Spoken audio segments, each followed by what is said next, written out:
এই খারাও, দেখ তুই আমার মদ গাঁজা খাওয়া টাকা দে, নলে কিন্তু আমি ভুলে যাবো তুই আমার বাবা। দেখো বাজান, আমি তো এখন টাকা পয়সা নিয়ে বের হলে, আমি তো এখন নামাজ পড়তে যাইতেছি। কি কইলি? আমার কিন্তু মাথা মতো এমনিতেই নষ্ট, মেজাজটা খারাপ করিস না, টেহা দেখইলাম।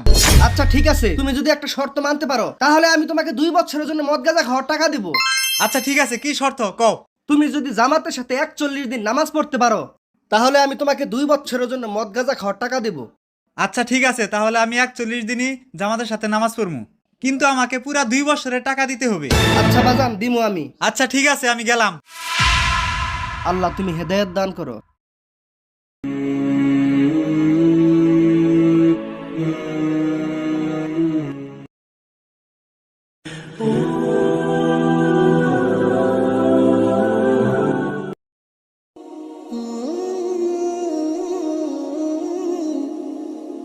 আসসালামু আলাইকুম বাজান, ভালো আছো? হ বাজান, ভালো আছি, তুমি ভালো আছো?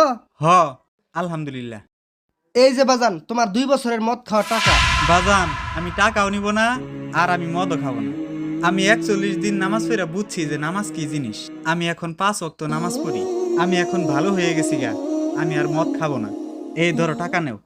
হ্যাঁ বাজান, আমি এই জন্যই তোমাকে 41 দিন নামাজ পড়ার শর্ত দিছিলাম। তুমি যে তোমার ভুলটা বুঝতে পেরেছো আর তুমি সঠিক পথে ফিরে এসেছো, এই জন্য আমি আল্লাহর কাছে হাজার শুকরিয়া আদায় করি। আল্লাহ তাআলা কোরআনে বলেছেন, ইন্না সলাতা তানহা আনিল ফাহশাই ওয়াল মুনকার। নিশ্চয় নামাজ সকল খারাপ কাজ থেকে মানুষকে বিরত রাখে। চলো বাজান, আজান দিছে, মসজিদে যাই। আচ্ছা বাজান, চলো যাই। যারা নামাজকে ভালোবাসেন, যদি ভিডিওটি ভালো লাগে অবশ্যই শেয়ার করে দিবেন।